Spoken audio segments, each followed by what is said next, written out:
buenos días, bienvenidos sean todos. Mi nombre es Lourdes Valenzuela, soy la coordinadora regional de Susana Latinoamérica. Como un esfuerzo para contribuir a las soluciones sostenibles de saneamiento, el Instituto de Medio Ambiente de Estocolmo, el SEI, en colaboración con el Programa de las Naciones Unidas para el Medio Ambiente, han publicado el libro Saneamiento, Gestión de Aguas Residuales y Sostenibilidad, de la disposición de desechos a la recuperación de recursos. Entonces, este webinar es para celebrar el lanzamiento de esta segunda edición del libro que está en español y que de esta manera aporta a nuestra región latinoamericana. Esta segunda edición también tiene como objetivo guiar hacia un saneamiento sostenible, a una gestión de aguas residuales que pueda contribuir a cumplir con los objetivos sociales, ambientales y económicos de la Agenda 2030 para el Desarrollo Sostenible. Este webinar será interactivo, tenemos la presentación corta del contenido del libro, luego la participación de expertos en saneamiento con un espacio de discusión, preguntas y respuestas y finalmente el cierre. Bien, entonces primero una recomendación a nuestros participantes.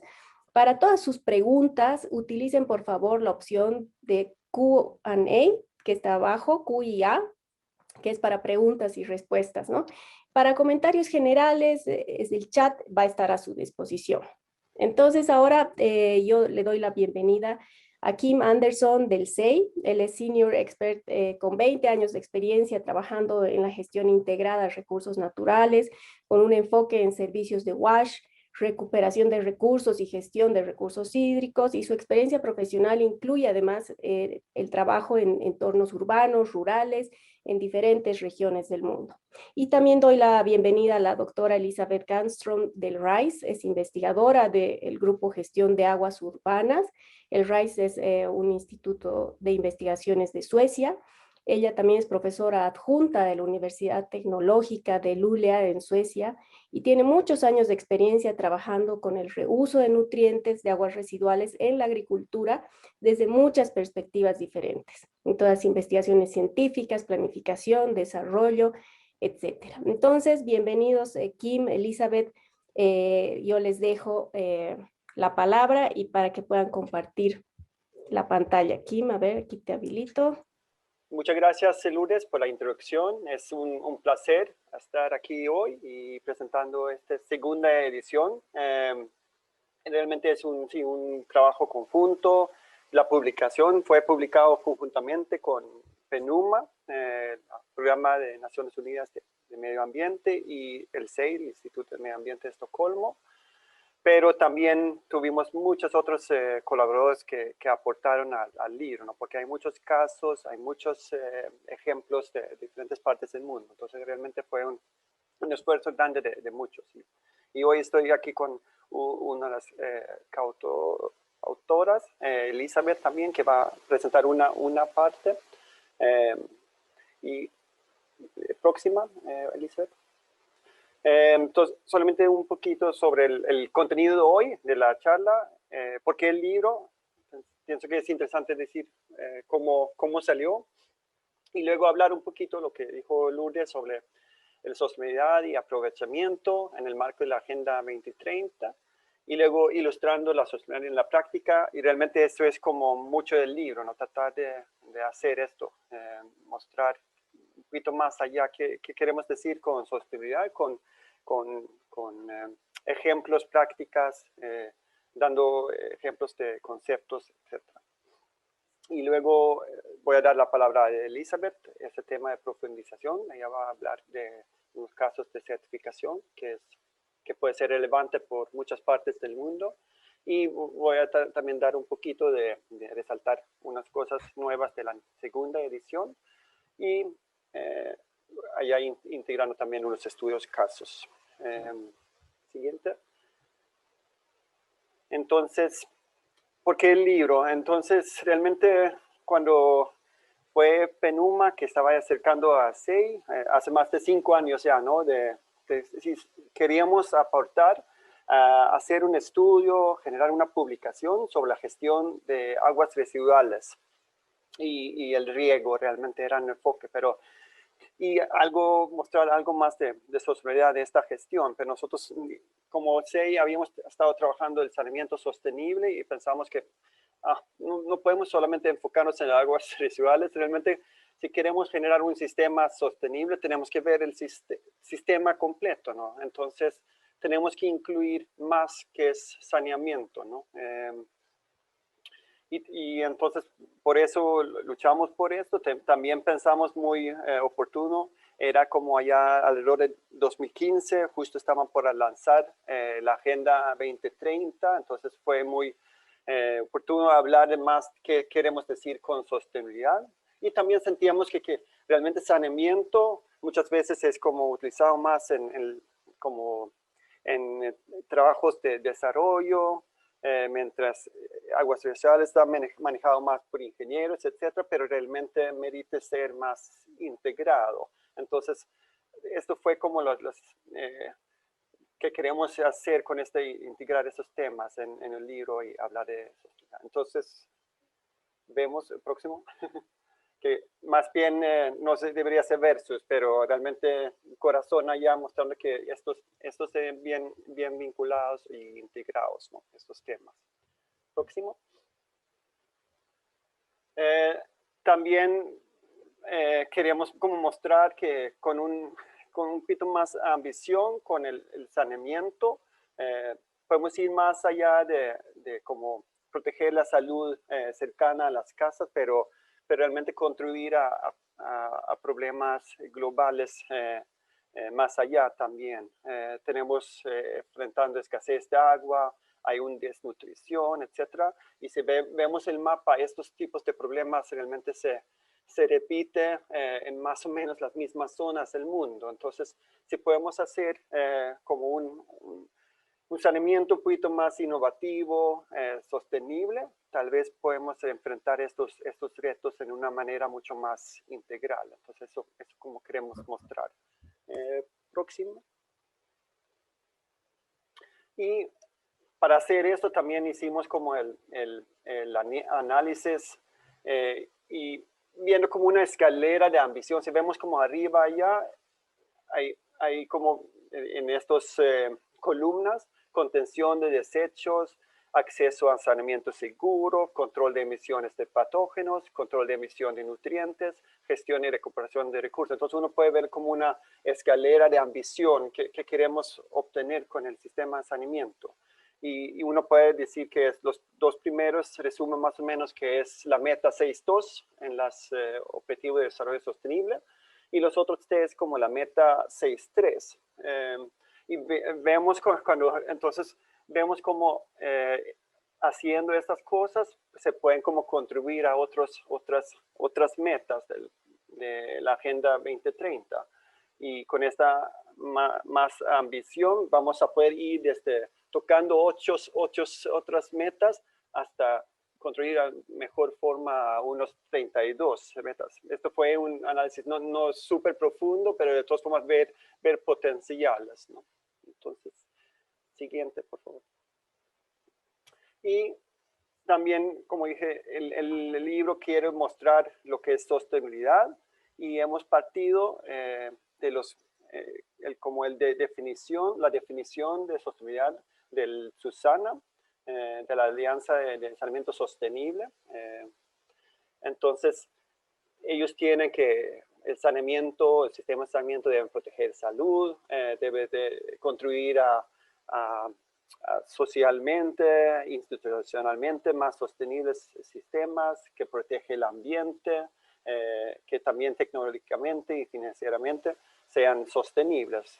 Luego hemos tomado como la iniciativa de también poner estos como la gestión sostenible de recursos naturales en el medio, aunque tal vez hace parte de ambiente en parte, pero pensamos que realmente estos recursos naturales están como paseando por nuestra sociedad y tenemos como bastante control lo que estamos haciendo con estos, ¿no? Y se pueden como mantener esos recursos en la sociedad, ¿no? Sin tener tanto impacto negativo en el ambiente, por ejemplo. Entonces así está como el libro dividido en estas secciones dando ilustraciones. Entonces así voy a como caminar la presentación. Siguiente, por favor. Eh, para saneamiento, si queremos como trabajar con la gestión de recursos naturales, realmente una parte es realmente mirar los desechos, ¿no? Claro, que entramos el sistema, claro, es importante también, pero lo que está en estos flujos, ¿no? Y vemos que hay muchos diferentes tipos de flujos, pero realmente también hay muchos recursos dentro, en energía, tanto la materia orgánica puede transferirse a energía, pero también puede ser que hay calor en el mismo agua, por ejemplo, que se pueden aprovechar. Hay nutrientes, materia orgánica, el mismo recurso agua, puede ser otros minerales que pueden ser valiosos también. Y el potencial de reuso, también hay muchos diferentes tipos de reutilización, como fertilizante, uno puede generar alimentos proteínicos, generar servicios ecosistémicos, etc. Entonces, y claro, si estamos planeando un sistema de saneamiento, de manejo de aguas residuales nuevo, realmente se debería como analizar hacer este mapeo primero, que es como el suministro de estos recursos naturales al sistema y qué demanda hay de, por ejemplo, energía, en qué forma, etcétera, para podemos diseñar el sistema de saneamiento en mejor manera. Siguiente, por favor. Y solo como un ejemplo de como el potencial, quiero ir a mirar lo que es nutrientes y hemos analizado, basado en datos de FAO, está dependiendo de la dieta de la gente en diferentes partes del mundo y hemos mirado 2 continentes para comparación, África, por ejemplo, y hemos visto cuánto es el contenido de nutrientes en la excreta humana, por ejemplo. Y luego hemos comparado esto con los nutrientes consumidos en fertilizantes químicos en la agricultura. Y se pueden ver en África es bastante el contenido en la excreta, ¿no? Hasta un 76, 75 comparado con la cantidad de fertilizantes. Entonces allá se pueden ver que realmente se puede complementar si podemos como, claro, teóricamente esto es, tal vez en la práctica no se pueden como con todos esos nutrientes, pero hay un buen potencial. Mientras para América del Sur, allá se utiliza mucho más fertilizantes químicos, entonces la porción, digamos, como de nutrientes en la excreta es menor, pero de todas formas está allá, ¿no? Y yo creo, hemos visto también en unos países específicos, en unos países específicos se ve un poquito más como África también, donde no hay tantos acceso a estos fertilizantes químicos. Entonces, de todas formas puede ser una buena fuente. Siguiente, por favor. Y ya entramos en la funcionalidad técnica. Una parte clave allá que pensamos es la cadena de servicio de saneamiento. No podemos ver solamente el sistema de tratamiento, por ejemplo, y enfocarnos solamente allá o solamente al fin del tubo. Deberíamos ver todo el sistema si queremos tener un sistema funcional y entonces cada parte de interfaz, la recolección, etcétera, debe ser funcional y sostenible tanto en el tiempo, ambientalmente, etcétera, ¿no? Y el siguiente, allá. Y luego si tenemos esto claro, que hay que generar esta cadena de servicio. A veces esta cadena de servicio para un sistema en sitio, por ejemplo, todo tal vez se puede manejar en una casa o no sé, una parcela, por ejemplo, de agricultura. Pero en muchos casos hay que dividir esto en diferentes etapas y una parte está, como se ven aquí, ¿no? Puede ser centralizado, descentralizado, fuera del sitio, en sitio. Esto puede ser combinaciones.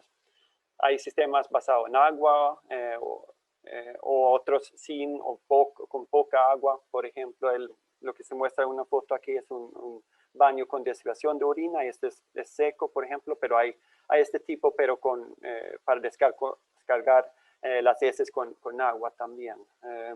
Luego, claro, hay el potencial como este sistema de separar los flujos, que puede facilitar también el reuso. Podemos obtener entonces la recuperación de recursos con diferentes maneras. Este muestra un sistema de biogás en el medio, que es en la China se está promoviendo esto mucho. Hay hasta 1 millón de estas instalaciones a nivel de hogar, ¿no? Y vemos un fertilizante generado yo creo que este es de un, ¿cómo se llama? Fertilizante de fósforo que se genera de una planta de aguas residuales en Suecia. Y luego para lograr la higienización, etcétera, hay diferentes tecnologías de tratamiento. Siguiente. Vemos la sostenibilidad social e institucional. Y en la figura primero a la derecha, quiero mostrar como un poquito un marco conceptual que hay diferentes esferas con factores y como para tener como un ambiente apta para el sistema que queremos implementar. Hay muchos factores que hay que ver. Puede ser aceptación social en esta cuadro hacia la derecha abajo. Allá puede ser tabús, religión, etcétera, que hace que ciertas tecnologías no son realmente factibles. Pero también en el marco jurídico puede ser que hay normas o estándares que no permite ciertas reuso, ciertas maneras, etcétera. Entonces, hay muchos factores de pensar en la parte institucional, social, pero claro, allá están factores geográficos, físicos también, ¿no? La participación, yo creo que todos saben la importancia de si realmente queremos tener apropiación. Se pueden ver muchos ejemplos alrededor del mundo donde se han construido baños, pero al final no se utilizan porque no han dado buena capacitación, cómo se mantiene, entonces queda la infraestructura allá y tal vez resulta una bodega o algo así, ¿no? Entonces es súper importante esta parte. Y claro, participación más capacitación, diría yo, no debes ir mano a mano, ¿no?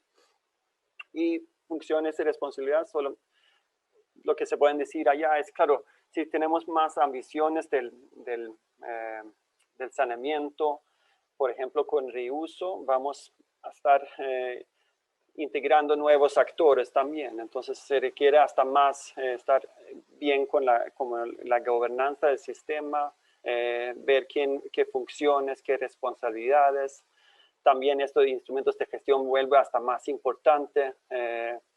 Lo que es el monitoreo, claro, para cumplir con objetivos, por ejemplo, pero también esto de garantía de calidad. Esta parte va a hablar, por ejemplo, de los desechos que vamos a reutilizar, que hay buena capacidad de producir ese tipo de materiales y también que cumple con ciertos estándares. Y Elizabeth va a hablar de eso. El siguiente. Y debe proteger y promover la salud, los sistemas sostenibles. Y allá la OMS tiene lineamientos, hay una metodología que se llama planeación segura de saneamiento.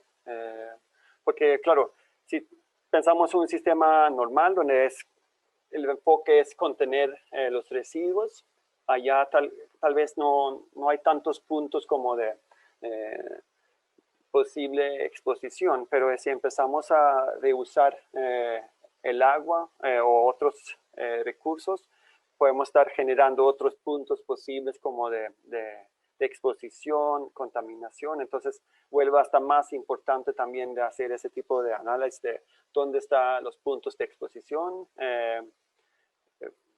Aquí se muestra también los flujos de patógenos. Y entonces esta metodología ayuda a identificar estos puntos y también ver cómo se pueden desarrollar medidas de mitigación de estos riesgos. El siguiente también, siguiente, por favor.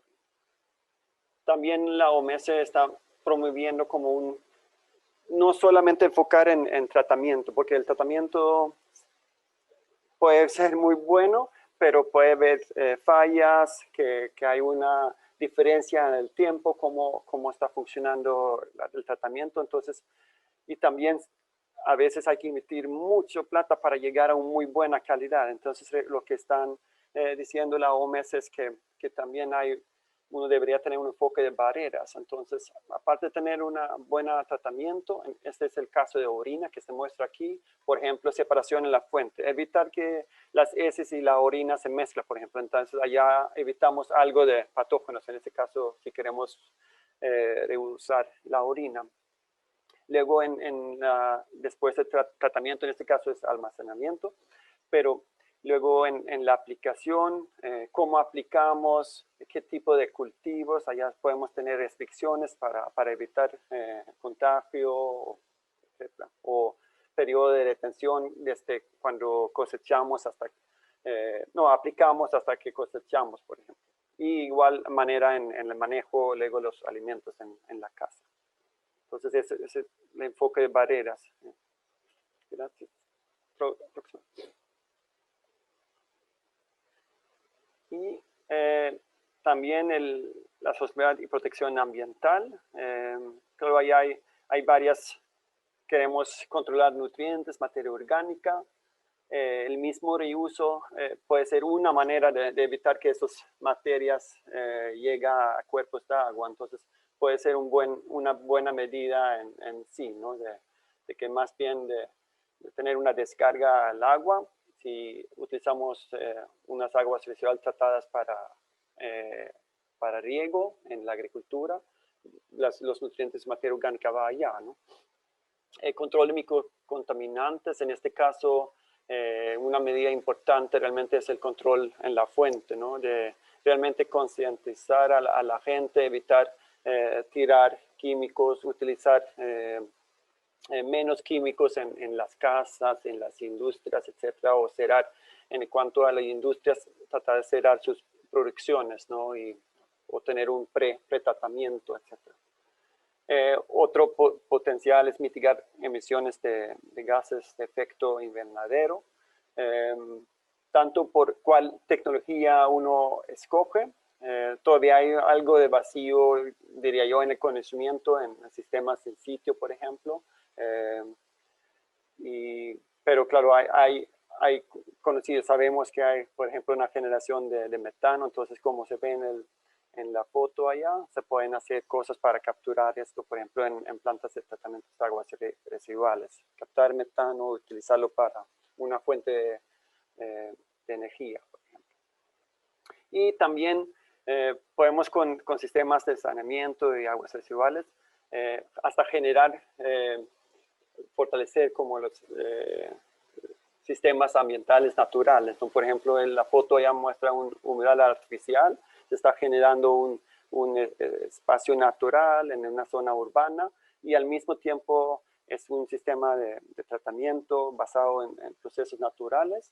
En este caso, obtiene, si hay fuertes lluvias, este humedal en este caso, llega el desbordamiento, llega a este humedal y ayuda a tratar y evita que haya una descarga directa al río.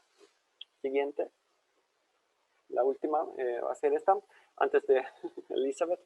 Y para la parte financiera, tratado de mostrar cómo, si llegamos como a esa escalera en una manera, como no tener saneamiento inadecuado, realmente significa costos para la sociedad, ¿no?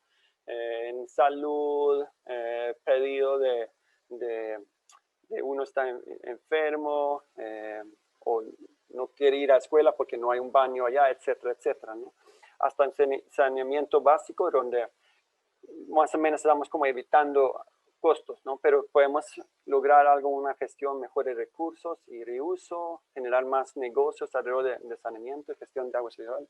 Ya vamos a tener beneficios agregados a la sociedad. El diagrama, este estudio del Banco Mundial, mostrando un poquito como esto de costo-beneficio, creo han visto eso, que realmente cada dólar que se invierte, por ejemplo, en América Latina, da $7 de retorno para la sociedad, ¿no? Y siguiente. Claro, al mismo tiempo, en un estudio en muchos casos de reuso que ha hecho IBMI, el Instituto Internacional de Gestión de Agua, recursos hídricos, han visto que realmente pensando que esos sistemas va a dar rentabilidad, es como, normalmente no es muy probable, solamente viéndolo en términos económicos, ¿no? Tal vez va a poder recuperar de costos un poquito, pero más allá, en la mayoría de casos es muy difícil. Entonces es importante ver los otros beneficios que da, ¿no? Impacto positivo social, generando trabajo, etcétera. O en impacto ambiental, ¿no? Mejorando calidad de agua, etcétera. Y allá voy a dejar creo, la palabra a Elizabeth. Gracias, Kim. Sí, voy a hablar un poquito sobre dos sistemas de certificación para reducir riesgos cuando recursos en flujos sanitarios son utilizados en agricultura. Son ejemplos de certificación de Suecia. Entonces, voy a hablar un poquito sobre estos sistemas de certificación, porque como Kim dijo antes, hay muchos recursos en varios flujos sanitarios.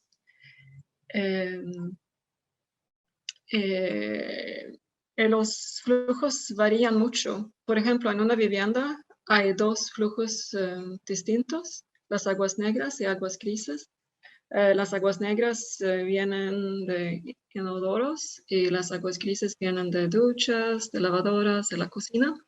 Por ejemplo, son muy diferentes en volumen, pero también en recursos. Las aguas negras tienen los nutrientes en las aguas residuales. El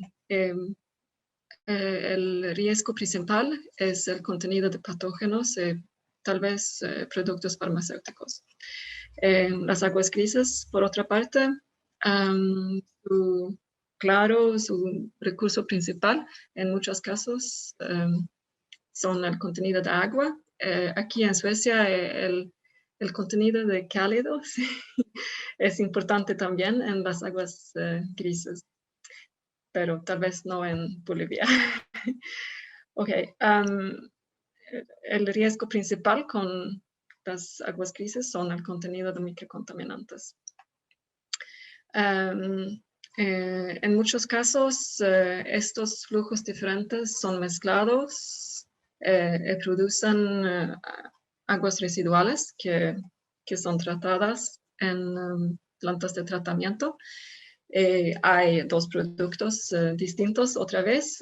Hay los lodos de PET-AR y hay también las aguas residuales tratadas. Los recursos principales en los lodos son el contenido de nutrientes, pero también la materia orgánica.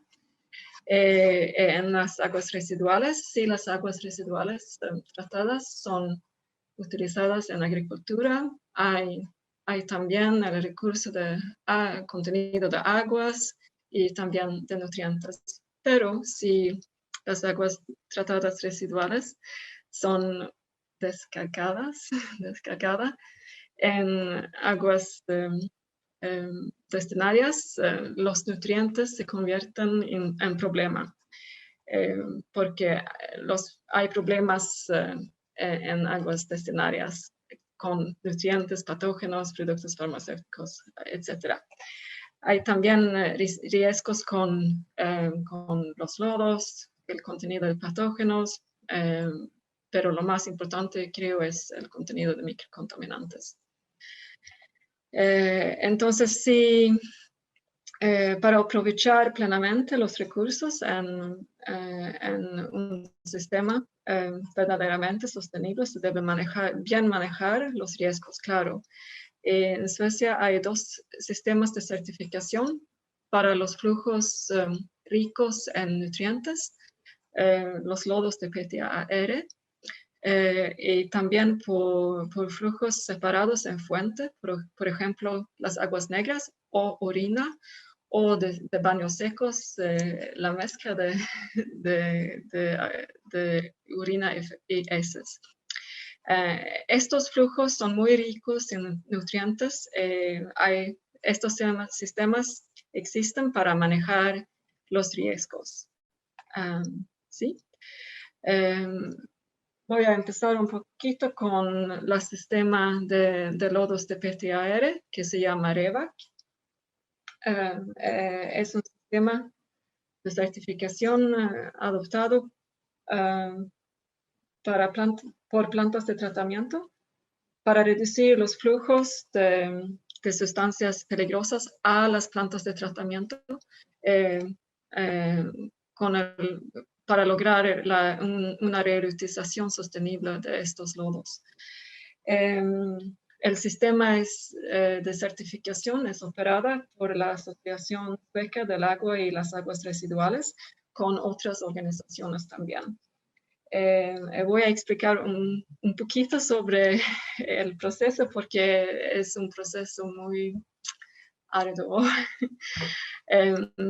Al principal es importante para la PTAR de controlar la calidad del lodo, principalmente con actividades de agua arriba para reducir los flujos de sustancias peligrosas a la planta de tratamiento, para identificar diferentes fuentes que pueden ser, por ejemplo, aguas pluviales, lavados de autos, clínicas dentales, industrias.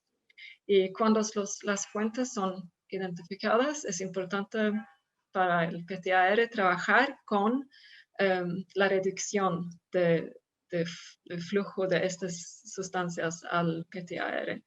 Por ejemplo, para desconectar fuentes o para demandar pretratamiento de industrias antes de conectarse al alcantarillado. Después, a la planta de tratamiento debe hacer análisis de 60 oligoelementos también de diferentes sustancias orgánicas. Entonces, es un trabajo arduo. La planta de tratamiento tiene que mostrar, tener un plan para reducir el contenido de elementos prioritarios como el cadmio y sustancias orgánicas también. Debe higienizar los lodos también, claro. También de trabajar mucho con la documentación. Hay muchas rutinas elaboradas para todas las actividades. Hay que documentar también el contenido de nitrógeno y fósforo, claro, el origen de las aguas residuales, etcétera, etcétera. Y con todo este trabajo es posible para el PTAR obtener la certificación REVAC, aunque este proceso es complicado y arduo. Hay más o menos 50% de lodos producidos en Suecia que tiene esta certificación. El uso en agricultura es 34% en Suecia ahora, entonces no es muy elevado, pero es más elevado ahora con este sistema de certificación que antes. Ok. Hay también este sistema de certificación de flujos separados por fuente. Este sistema solo es válido para flujos separados. Es mucho menos complicado que el otro sistema de lodos de PTAR, porque con esta separación tenemos un flujo menos contaminado que los lodos. Entonces, no es necesario con el mismo proceso muy complicado. Todavía es complicado, pero menos complicado. Esta certificación se centra en garantizar que hay verdaderamente esta separación de flujos, que en el transporte no hay contaminación de los flujos separados, hay demandas de higienización también el mismo límite de salmonella como para los lodos. También un límite de E. coli. Hay demandas sobre límites de elementos aquí también, pero no 60 elementos, solamente 7. Entonces es menos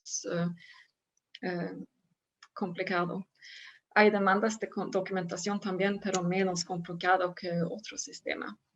Es posible tener una certificación de mi instituto. Hay colegas que trabajan con este proceso. Sí. Hay menos sistemas certificados de este proceso porque hay, por lo general, menos sistemas con flujos separados en Suecia, pero los sistemas que existen no tienen grandes volúmenes, entonces se considera costoso hacer esta certificación por pequeños volúmenes, pero hay esperanza que en el futuro tenemos más sistemas certificados con este sistema. Gracias. Muchas gracias, Elizabeth. Súper. Sé que ha sido un esfuerzo y muchas gracias por aceptar presentar. Sé que el español es un reto, pero hiciste muy bien. Gracias. Solo para terminar, porque ya hemos tomado nuestro tiempo, solo uno es como resaltar un poquito lo que es también nuevo en esta segunda edición. Hemos incluido algo más como de situación de humanitaria, respuesta ante emergencias. Sabemos que estas situaciones, pues en campamento, por ejemplo, hay una escasez enorme de recursos, entonces hace mucho sentido una mejor gestión y hasta poder usar en una manera segura, ¿no? esos recursos que están en esos, por ejemplo, campamentos. También estamos dando un poquito más fuerza a lo que es gestión de higiene menstrual para realmente mejorar las condiciones para mujeres. Hemos visto, cuando vemos como el saneamiento, que muchas veces hay mucha deficiencia en esto, no hay las condiciones para practicar una buena higiene menstrual. Y también, si no hay estos como medidas allá, también se va a verse en los flujos de saneamiento, con basura que no debe estar en los, no sé, contenedores, etc. Y también la economía circular, es así, en los últimos 5 años, que hasta esta segunda edición, esto ha vuelto un tema muy emergente en el mundo, ¿no? Entonces queríamos relacionarnos a este tema, entonces tenemos una sección sobre esto, pero realmente el libro toca ese tema, ¿no? Realmente es sobre ese tema. Y siguiente. Ya, y también al final del libro hay muchos casos de estudios tratando de mostrar la diversidad de la recuperación de recursos. En esta segunda edición ya tenemos 2 nuevos casos, tratando de incluir más a la diversidad. Un sistema que es más como de, digamos, como de un nivel socioeconómico un poquito más alto, un caso de estudio de Hamburgo, donde hay una separación de flujos en la fuente, lo estaba hablando Elizabeth, y allá manejando aguas negras separadas, por ejemplo, allá en ese caso están generando biogás, pero realmente como el tratamiento principal, ¿no? También hay una gestión alternativa de aguas grises allá y utilizando para áreas verdes en riego. Y se maneja, por ejemplo, agua lluvia, por ejemplo. Y el otro caso es de Kenia. Esto es donde tratan con materia como el lodo fecal y también lodos de petar. Están haciendo productos, un carbono, briquetas de carbono, ¿no? Entonces están generando una fuente alternativa a leña a la gente. Y este tipo de sistema están implementando tanto en la ciudad, en Naivasha, en Kenia, y también en un campamento de refugiados. Entonces, un tipo de sistema que se pueden adaptar a diferentes contextos. Y yo creo hasta la siguiente, yo creo hasta allá, recorriendo el libro. Esperemos que ha dado algo de cosas e intereses. Si no, deben de todas formas mirar el libro, porque creo que hay muchos, y claro, es dando una orientación, no vamos a súper de profundidad. Yo creo que si uno quiere diseñar el sistema, no es el libro realmente, hay que ir a otros puentes, pero tratamos de dar esta orientación y ejemplos. Muchísimas gracias a todos por escuchar. Gracias, Kim. Gracias, Elizabeth. Tal vez, Kim, si compartes el link por el chat para que ellos puedan acceder. Sí. Sí, porque hay muchas solicitudes de cómo adquirir el libro. Sí, sí.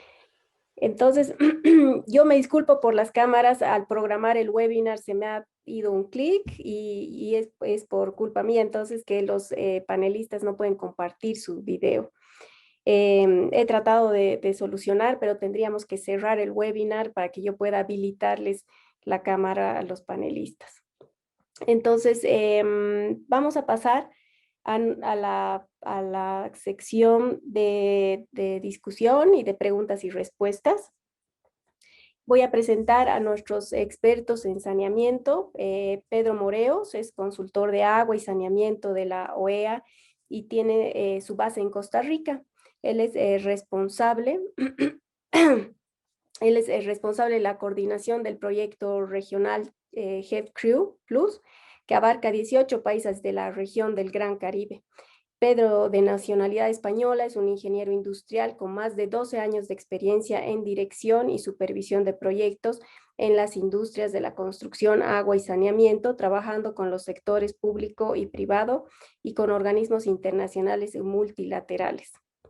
Alejandra Calderón es bióloga de profesión y actualmente es consultora en agua y saneamiento para el Banco Mundial en Bolivia, impulsando iniciativas en saneamiento inclusivo.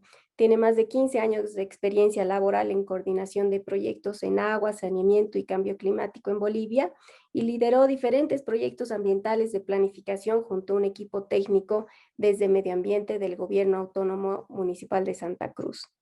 Y Gustavo Heredia tiene experiencia en ingeniería y más de 20 años de experiencia en proyectos de agua y saneamiento para ciudades en crecimiento.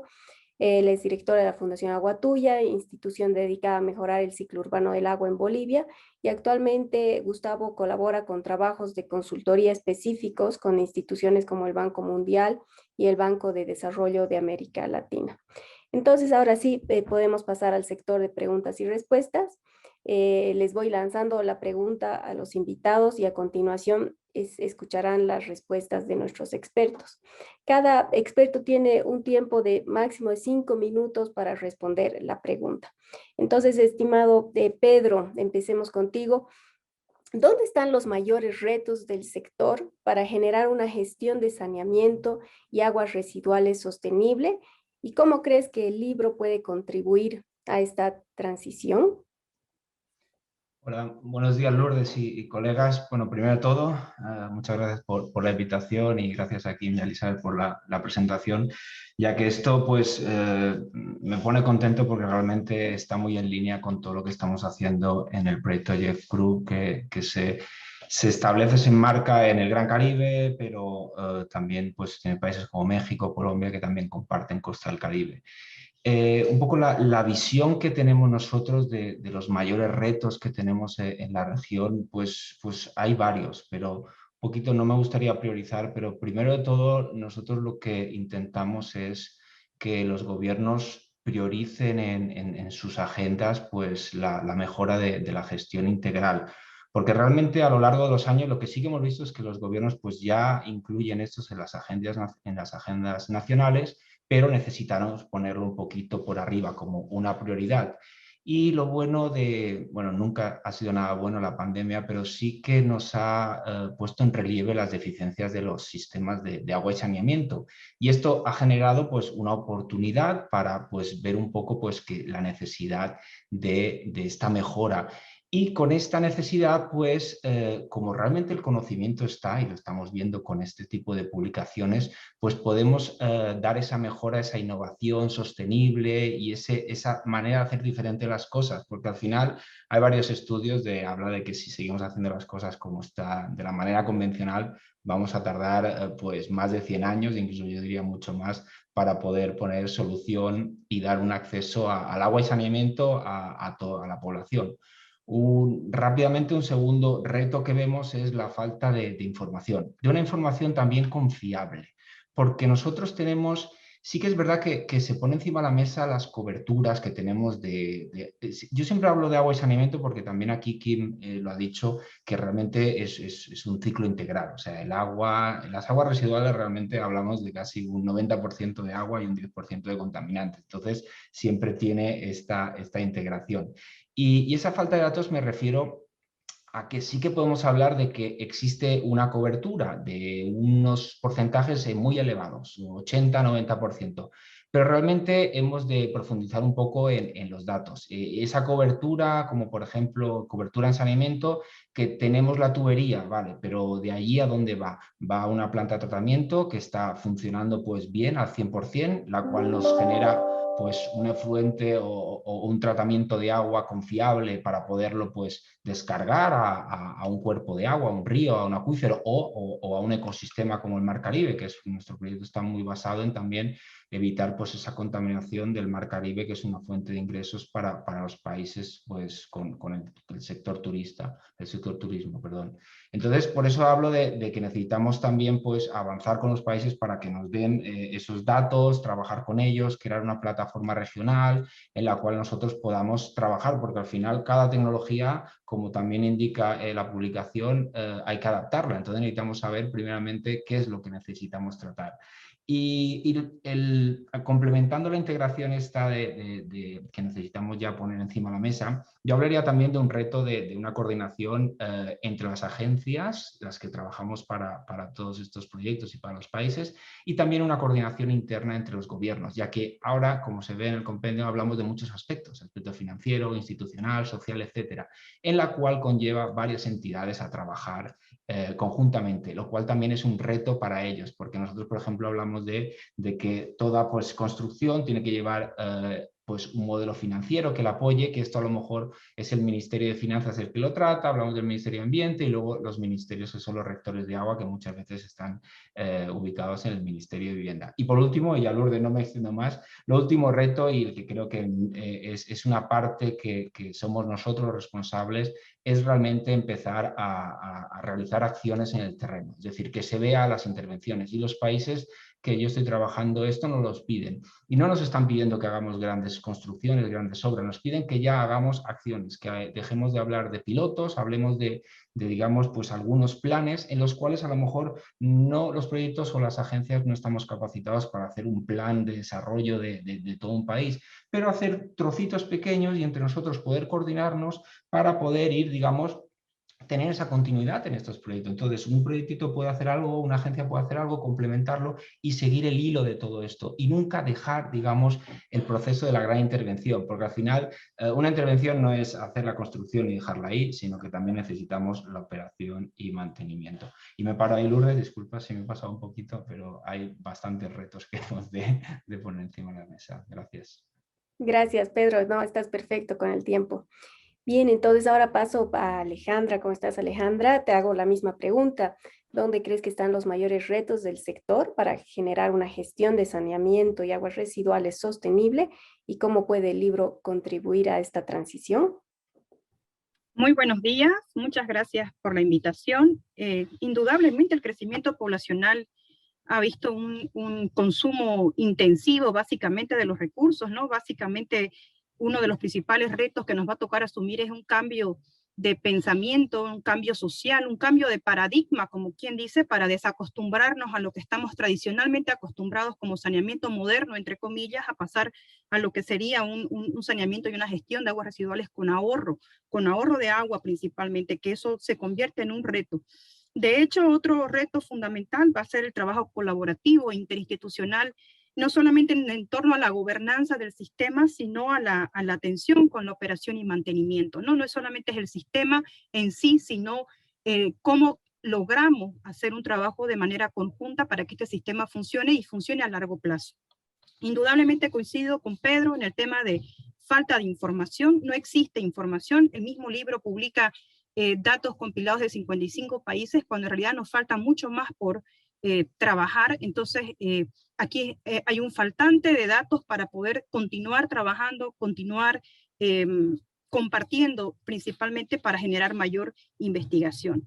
De hecho, el libro como tal apunta a una utilización poca de agua en la mayoría de las iniciativas que muestran, o al no uso directamente. Entonces, este libro nos ayuda a la transición cuando llega a manos de los tomadores de decisión, es decir, a los espacios políticos, a los espacios técnicos, donde no necesariamente son especialistas, pero que necesitamos que ellos conozcan y que sepan cómo vamos a manejarnos en este contexto. Entonces creo que ahí hay un reto fundamental en esta transición y cómo el libro nos puede ayudar estando en las manos adecuadas de tomadores de decisiones. Perfecto, mil gracias Alejandra, toda la razón. Entonces seguimos contigo, Gustavo. ¿Tú dónde crees que están los mayores retos del sector para generar una gestión de saneamiento y aguas residuales sostenible y cómo puede el libro contribuir a esto? Gracias. Bueno, la pregunta ya incluye una palabra que es clave y dice cuáles son los retos para el sector, ¿no es cierto? Entonces, cuando hablamos del sector y hablamos de agua y saneamiento, muchas veces pensamos el saneamiento como algo equivalente al alcantarillado, ¿no? O sea, saneamiento es igual al alcantarillado y genera aguas residuales. Entonces, yo creo que ahí está uno de los principales retos, es que en el sector no entendemos bien el problema de la contaminación de las aguas residuales y tampoco entendemos bien la solución para realizar una gestión más sostenible. ¿A qué me refiero?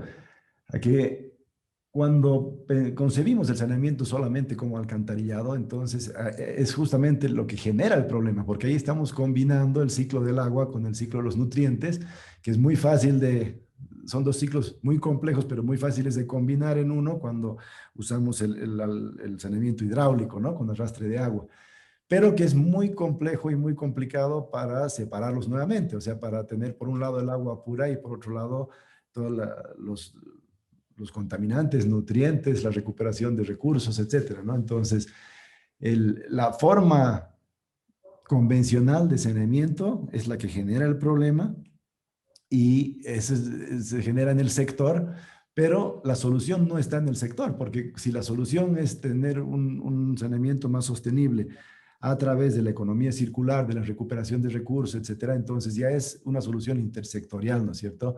Ahí tenemos que ver con reuso para industria, reuso para forestación, reuso para uso agrícola, etcétera, ¿no? Entonces, ya el sector solo no puede implementar, o es más difícil implementar estas soluciones que en realidad involucran otros sectores, ¿no? Entonces, ahí yo veo el reto. Es que entendamos bien el problema y la solución y el sector pueda ser parte de esa solución, ¿no? De hecho, el sector tiene una visión más de salud del tema, ¿no? O sea, tratar las aguas residuales para proteger la salud de las personas, punto, ¿no? Pero el problema de fondo no es tanto la salud, el problema de fondo es que el fósforo, ¿no? Ya hace más de 30 años, el químico y divulgador científico Isaac Asimov dijo y advirtió que el fósforo es el cuello de botella de la vida, ¿no? O sea, la producción de alimentos y la vida en el planeta se puede dar a medida de que el fósforo llegue al suelo, al alimento de las personas y a todos los seres vivos. Entonces, en el momento en que disolvemos el fósforo en el agua y el agua termina en el mar, nos estamos quedando sin fósforo, ¿no es cierto? Podemos quedarnos sin petróleo y usar otras formas de generación de energía, pero no existe en este momento otra forma de producir alimentos que no involucre el uso de fosfatos, de fósforo, etc. El guano que se había generado en cientos de miles de años en las costas de Chile y en otros lugares, se ha dispersado por todo el mundo y se ha acabado. Y a partir de entonces, con la revolución agrícola, se utiliza fosfatos, ¿no es cierto?, que están en minas, que eso se está acabando y se estima que no va a pasar más de entre 50 y 100 años para que no tengamos disponibilidad, acceso a esos fosfatos que estamos utilizando. Entonces, el problema principal viene por ahí, ¿no? Entonces, eso es lo que tendríamos que entender bien en el sector, ¿no?, para ver de implementar soluciones de saneamiento que reduzcan el uso del agua, que faciliten la recuperación de estos recursos, de estos nutrientes, y de esa manera podamos implementar soluciones más sostenibles, ¿no? Y el otro reto es, para la implementación de estas soluciones, el tema de normativa, ¿no? Ahí hay una paradoja, porque en países como Suecia, por ejemplo, como el ejemplo que mostraba Elizabeth hace un momento, o en Estados Unidos, existe la normativa, hay incentivos, etcétera, para realizar el reuso, para hacer el reuso de aguas residuales en riego, por ejemplo. Pero pese a que hay esa normativa y los incentivos, es el mercado y los mismos agricultores los que oponen muchas veces la resistencia a este cambio de paradigma, ¿no? Y por otro lado, en países como los países latinoamericanos, el reuso se da por defecto, porque en muchos lugares se riega con aguas residuales por defecto, sin ningún tipo de tratamiento, o sea que el reuso está ahí, pero no hay normativas ni incentivos que garanticen un reuso seguro, ¿no? ¿Cómo puede ayudar el libro hacia estos retos? Yo creo que es muy útil, sobre todo porque presenta los casos reales específicos que ya se dan en diferentes partes del mundo, ¿no? Entonces, al presentar estos casos, el libro muestra y demuestra que sí se puede hacer un saneamiento de manera más sostenible, que se pueden implementar nuevas formas de hacer las cosas, y se lo está haciendo, ¿no? Eso. Gracias, Gustavo. Muy interesante tu respuesta. Les cuento que he encontrado el botón, así que todos pueden ya prender sus cámaras, por favor, a los panelistas, ya están habilitados. Y mil disculpas por no haberlos habilitado antes, pero ahora sí ya pueden. Gracias. Bien, entonces siguiendo con la ronda de preguntas, nos vamos a la segunda pregunta y volvemos con Pedro Moreo, que con gusto ahora ya lo podemos ver. Y entonces, en cuanto al aprovechamiento de recursos contenido en residuos de sistemas de saneamiento, ¿cuáles crees que son las lecciones compartidas más relevantes para América Latina? Bueno, yo creo que es una muy importante, que es digamos, la concienciación ciudadana. Es decir, nos encontramos los casos que cuando hablas de que hay productos que bueno, pues han crecido la tierra con aguas residuales que han sido tratadas, etcétera, pues esto es un punto que la gente no acepta. Igual que como han mostrado en las diapositivas, pues las aguas grises para inodoros, entonces la gente, las aguas residuales tienen como un tabú, entonces no las quieren para nada. Las aguas residuales quieren que salgan de su casa, se vayan y que no se utilicen. Entonces, la lección aprendida es pues que hay que trabajar mucho en esas campañas de comunicación, en promoverlo esto, y también en que nosotros aquí pues yo me considero medio experto, no experto en todo, estoy viendo que hay mucho conocimiento aquí, pero también pues informar a la población, no hacerlo, digamos, de puertas adentro. Entonces, para mí esto es una lección aprendida. Y todo esto igual se relaciona con toda la publicación, que hay una integración de muchas cosas que hay que tener en cuenta, no solo traer un sistema, digamos, perfecto que vaya a funcionar, sino hay otros aspectos que también hay que ponerse encima de la mesa. Muchas gracias, Pedro. Entonces vamos contigo, Alejandra. ¿Tú cuáles ves que serían nuestras lecciones aprendidas para compartirlas en América Latina en cuanto al aprovechamiento, ¿no?, de recursos contenidos en los residuos? Bueno, en realidad yo considero que el libro nos ha aportado 4 claves fundamentales, ¿no?, en torno a cuanto a América Latina, para el diseño de lo que viene a ser gestión de saneamiento y aguas residuales, ¿no? El hecho que necesitamos en muchos aspectos marcos jurídicos reglamentarios, es decir, hay experiencias que sí las tienen, otras que les falta, y que no podríamos avanzar en uno si no tendríamos el marco normativo suficiente. La aceptación social y política es clave, lo que se mencionaba, las barreras sociales fundamental, el superar esa mirada, que aquí varias experiencias lo han mostrado, como experiencias exitosas tenemos, pero tendría que ser un reto a nivel América Latina, ¿no? De hecho, la capacidad financiera, por los costos que equivale, estamos acostumbrados básicamente a todo lo que viene a ser la centralización de los sistemas y no así la descentralización y para el aprovechamiento de los recursos. Y de hecho el tema del contexto, ¿no? Los contextos en América Latina son distintos para saber qué experiencia vamos a aplicar y con cuál nos va mejor que en otras, ¿no? Entonces acá hay todo un aspecto también de gobernabilidad que va con una dinámica de la mano con estos 4 aspectos que me parecen fundamentales y que el libro nos da como lecciones en distintas de las experiencias que nos ha ido mostrando, ¿no? Perfecto, gracias Alejandra. Entonces pasamos contigo, Gustavo, por favor. ¿Cuáles son, en cuanto al aprovechamiento de recursos contenidos en los residuos del sistema de saneamiento, cuáles crees que son las lecciones compartidas más relevantes para nuestra región? Sí, yo creo que el libro presenta muchas experiencias y propuestas que pueden ser aplicables para Latinoamérica. Específicamente creo que deberíamos aprovechar, dado nuestro contexto de temperatura, de clima en Latinoamérica, donde tenemos temperaturas más altas que en el norte, por ejemplo. La digestión anaerobia es una gran opción, ¿no? La digestión anaerobia para tratamiento de aguas residuales se convierte en una opción clave para mejorar el tratamiento de las aguas residuales a bajo costo en Latinoamérica. Por esa ventaja. En Brasil, de hecho, se ha utilizado ya muchísimo, ¿no? Los reactores anaerobios de flujo ascendente. Y también se los puede utilizar en combinación con tratamiento convencional como los lodos activos, ¿no? Pero si combinamos, por ejemplo, un reactor anaerobio de flujo ascendente con un sistema de lodos activados, estamos bajando el costo al menos en un 60%, ¿no? Entonces, aprovechar esas temperaturas que tenemos en la mayor parte de Latinoamérica es una ventaja que puede ir a nuestro favor.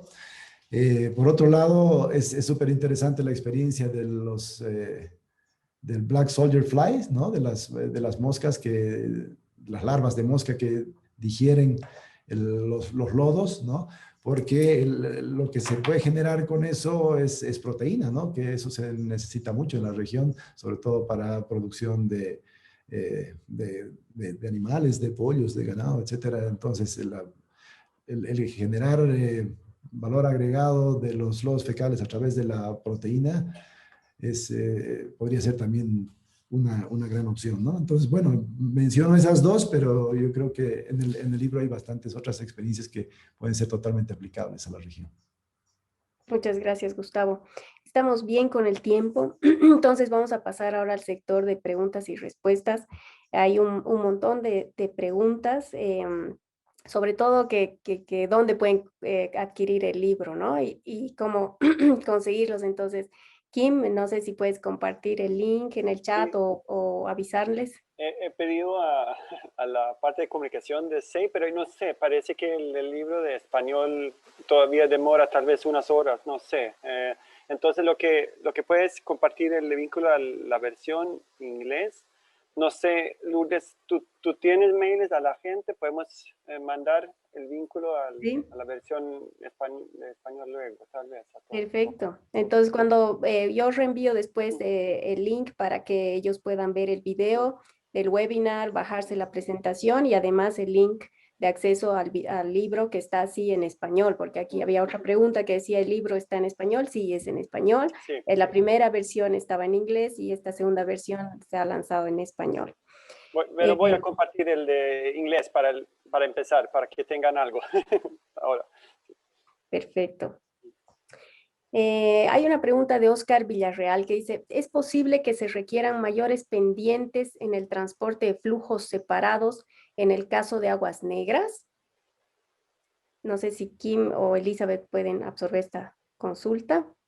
No sé si Elizabeth ha estado más cerca de estos proyectos con aguas negras. Do you want me to translate, Elizabeth? About Blackwater system, need more inclination. No, porque normalmente la gente trabaja con sistemas de vacuum, De ¿cómo se vacío. dice? De vacío. Entonces no es necesario. Es posible transportar las aguas negras más fácil de una manera con sistemas de vacío. Perfecto. Sí. ¿Algo que quieras tal vez aumentar, Gustavo? ¿Tú que tienes experiencia en esto? Sí, justamente lo que dice Elizabeth es clave, ¿no? Cuando se usa un sistema de vacío, que es lo que han estado utilizando en Suecia cuando hay flujos separados, incluso puedes ir hacia arriba, ¿no? Más bien no es necesaria la pendiente. Los sistemas de vacío más bien se utilizan en lugares donde hay muy poca pendiente o tienes que ir incluso para arriba, ¿no? Entonces... También en Suecia hay experiencias donde más bien va un tanque, pero bien sellado, ¿no? Un tanque sellado, y luego viene un camión, ¿cómo se llama? Vactor, y va a una planta con estos aguas negras, ¿no? Entonces tratan de minimizar el agua que entra al sistema, y claro, allá las distancias, este tanque de la casa es muy, muy poco, entonces es fácil allá manejar los desniveles normalmente. Perfecto. Y también hay una pregunta de Zulma, dice, ¿el libro presenta casos prácticos y qué normativas toma en cuenta?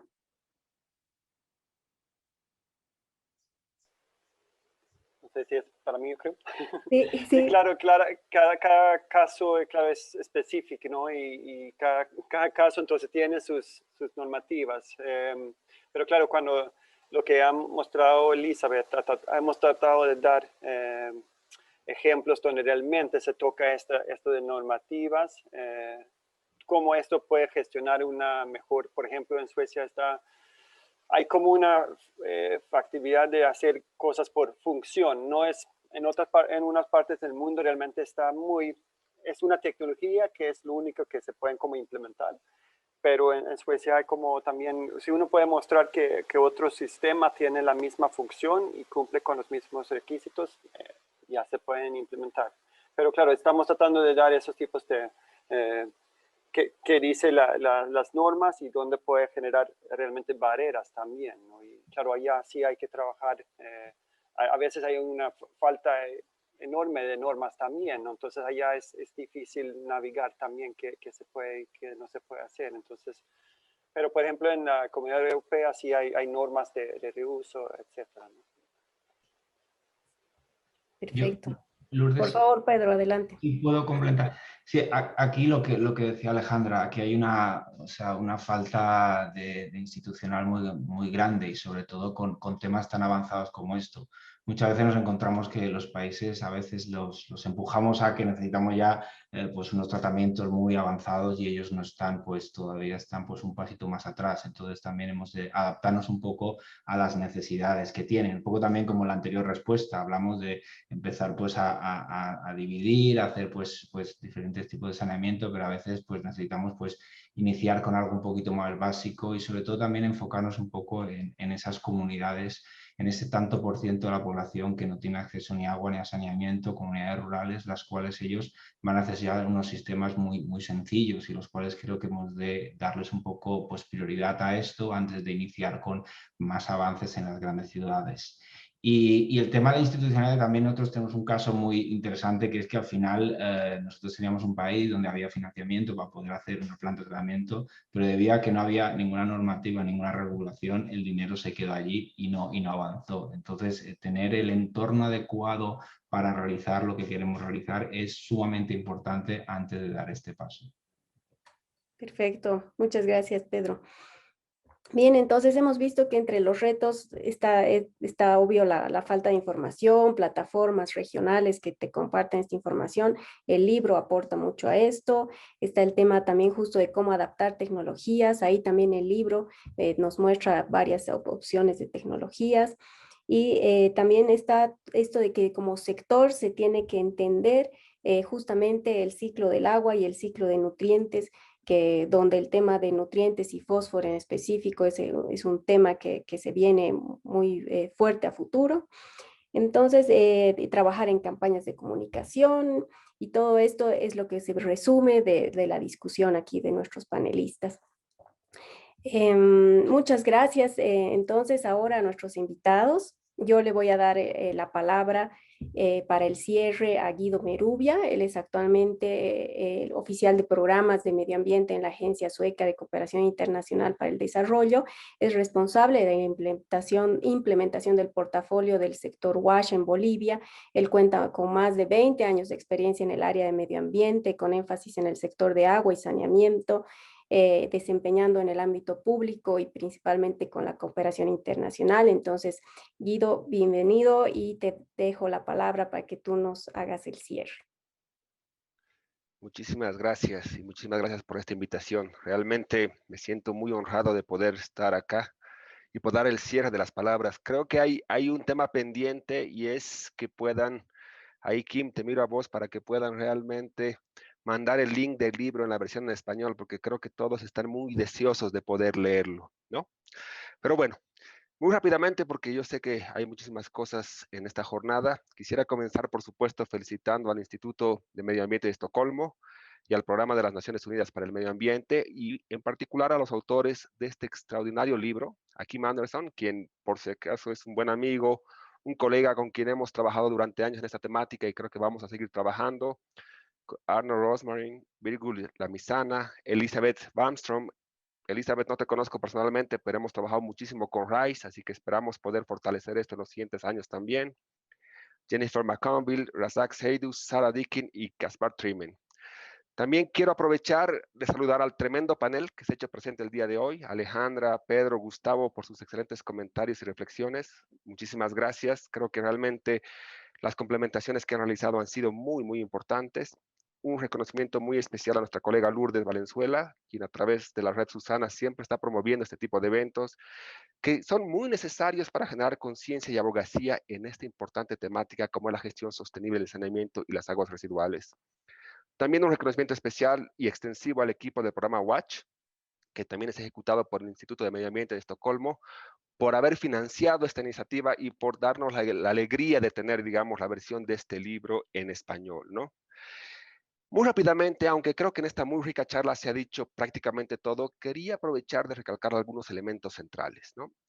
Creo que esta segunda edición no solo tiene la gran ventaja de estar en idioma español, ¿no? Lo que realmente permite ampliar su difusión a toda nuestra región, y ahí sí esperamos que sean, como ustedes mismos lo han mencionado en la discusión, sea de utilidad para técnicos, académicos, ojalá que políticos y población en general. Pero creo que sobre todo, y creo que es lo más lindo de esta segunda versión, es ese abordaje hacia un cambio más radical de incorporar una visión de economía circular, con un manejo más eficiente de los recursos, ¿no? Como se menciona a lo largo de todo el libro, lo que se propone acá es que la gestión de los recursos esté al centro de los sistemas de gestión de saneamiento y de las aguas residuales. Y ahí creo que, Gustavo, tú muy bien lo decías, no es una tarea fácil porque del sector específico de agua y saneamiento, esto implica coordinar con muchos otros más sectores, pero que es totalmente necesario, ¿no? La tarea no es fácil, los retos son enormes y creo que también, sin embargo, creo que esta combinación de teorías y prácticas que nos presenta el libro, y además, debo decir, con mucho detalle, por eso creo que es muy importante que todos puedan leerlo, porque realmente hay mucha y muy rica información, revela que la tarea no es imposible y que los beneficios ambientales, económicos, sociales, de salud son enormes. Y creo que lo hemos visto con los grandes aportes que la aplicación de este enfoque puede tener en distintos objetivos de desarrollo del milenio y como tú mismo lo has presentado, Kim, en una de las diapositivas, ¿no? Los impactos, por ejemplo, en la disminución de enfermedades diarreicas agudas, en la mejora de la productividad del suelo, la protección ambiental y de los ecosistemas, la producción de energía limpia, la lucha contra el cambio climático, la equidad de género, que no hemos hablado mucho, pero que también hay un impacto positivo, y la oportunidad de empleo, son algunos de estos grandes beneficios no menores, ¿no? Quiero terminar esta corta intervención comentando que como Suecia y a través de la Agencia Sueca de Cooperación Internacional para el Desarrollo, venimos muchos años trabajando ya en la promoción de modelos alternativos de saneamiento y de tratamiento de aguas residuales con un especial enfoque en economía circular. Lo hemos hecho aquí en América Latina, pero lo estamos haciendo a nivel global y en África también en particular, ¿no? ¿Qué nos muestra lo que hemos trabajado? La experiencia nos ha mostrado que es un proceso largo, que requiere paciencia, pero que a la vez es un trabajo multinivel e interinstitucional donde se deben promover sinergias entre el sector público, privado, sociedad civil y academia, ¿no? Que no es fácil. En ese marco y con total honestidad, nos hubiera gustado tener el libro un par de años atrás, muchos años atrás diría yo, porque hubiera sido realmente una excelente guía para evitar caer en muchos errores, ¿no? Ha sido un aprendizaje, learning by doing, como se dice en inglés para nosotros. Pero ¿qué vemos también en este libro? Vemos que nos va a ayudar a mirar adelante como un instrumento en el diseño de intervenciones más integrales, tanto a nivel operativo, pero también como a nivel de abogacía para la construcción de políticas públicas. Entonces yo los puedo y los invito a que puedan leer con mucho más detalle este libro y sobre todo que puedan compartirlos con todas sus redes y contactos, ya que definitivamente, por lo menos nosotros creemos que esta es la forma como se tiene que abordar la gestión del saneamiento y de las aguas residuales a nivel regional, pero también a nivel global. Así que muchísimas gracias y les deseo a todos y todas un lindo resto de jornada. Y gracias, Lourdes, por la invitación nuevamente. Muchas gracias a ti, Guido, por tan lindas palabras y todo. Yo me disculpo, quiero volver otra vez a Pedro, por favor, porque ha llegado una pregunta muy dirigida a ti. Querido Pedro, dice que mencionaste algo sobre la necesidad de enfocarse en planes en vez de implementaciones piloto y quisieran, por favor, que si podrías ampliar este tema, porque la pregunta es si te refieres a adopción de innovaciones en saneamiento. Y con esto ya cerramos. Sí, lo que hemos estado viendo aquí es que, digamos que es verdad que en la región ya somos expertos en hacer estos grandes estudios, evaluaciones y en poner pues al final de todo el proyecto un pequeño piloto en el cual demostramos, pero eso se queda allí. Entonces lo que necesitamos ahora es lo que hemos estado hablando y lo que han hablado todos los compañeros, esa integración de todos los proyectos, de todas las agencias y de todo el trabajo. Entonces, ya dejar de hacer planes cortos, porque yo veo muchas estrategias a 5 años que no da tiempo. Necesitamos más tiempo para esto, necesitamos hacer estrategias a largo plazo, a 20 años, e involucrar a todo el mundo. Y estas publicaciones, estos webinars nos ayudan también a interactuar mucho más. Sobre todo en la pandemia realmente estamos interactuando mucho y alrededor del mundo entero, que eso es muy bueno.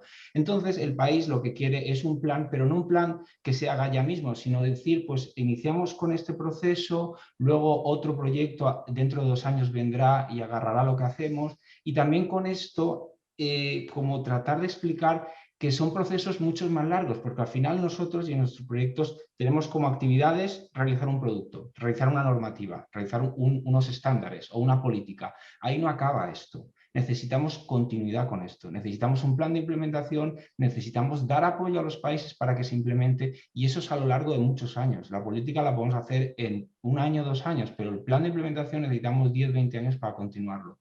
Esto aplica a modelos financieros, esto aplica a intervenciones en las cuales no es simplemente venir y construir la obra, es tener esa continuidad, operación, mantenimiento y ahí todo incluye la palabra sostenibilidad. La palabra sostenibilidad es esto, integrarlo todo y que dure a lo largo del tiempo. Entonces ya un piloto parece que es algo que hacemos ahí, esto es lo que hemos hecho, hasta luego. No, nos hemos de quedar allí y por eso ya no es un piloto. A lo mejor hablamos de un proyecto demostrativo o algo más a largo plazo. Y se trata de una colaboración integral de todos. Y esto es lo que estamos intentando ligar. Entonces, proyectos de implementación, con agencias y con esa base de datos grandes donde se tiene que dar toda la información, porque no podemos empezar cada proyecto desde el inicio, es pasar 1 año recopilando información, dónde estamos, qué es lo que hay que hacer, y lo que decidiría aquí, pues Guido, es decir que ojalá todo esto lo hubiéramos sabido 20 años atrás y ya estuviéramos en marcha con esta rueda. Entonces, eso es un poquito lo que yo quería hablar y no ya tener ese punto. Pero la publicación lo pone muy, digamos, lo pone muy bien y lo expone muy bien, que necesitamos todos esos aspectos para avanzar. Perfecto, muchas gracias, Pedro. Entonces, a todos nuestros participantes les recalco que les va a llegar un mail con el link a este video de este webinar, con el link a la presentación y al libro. Entonces, no se preocupen, yo me responsabilizo de que hacerles llegar este link a lo largo de esta semana que viene, ¿no? Entonces, proteger el agua es una tarea de todos, juntos podemos generar mayores impactos. Los invito a registrarse a Susana, a los que aún no son miembros, y a seguir las redes de Susana Latinoamérica en Facebook y Twitter para justamente crear estas interacciones. Les agradezco mucho por su participación en este webinar y los espero hasta la próxima oportunidad, donde estarán nuevamente invitados todos a participar. Chao, chao. Gracias a todos. Gracias. Felicidades. Gracias. Muchas gracias. Muchas gracias a todos.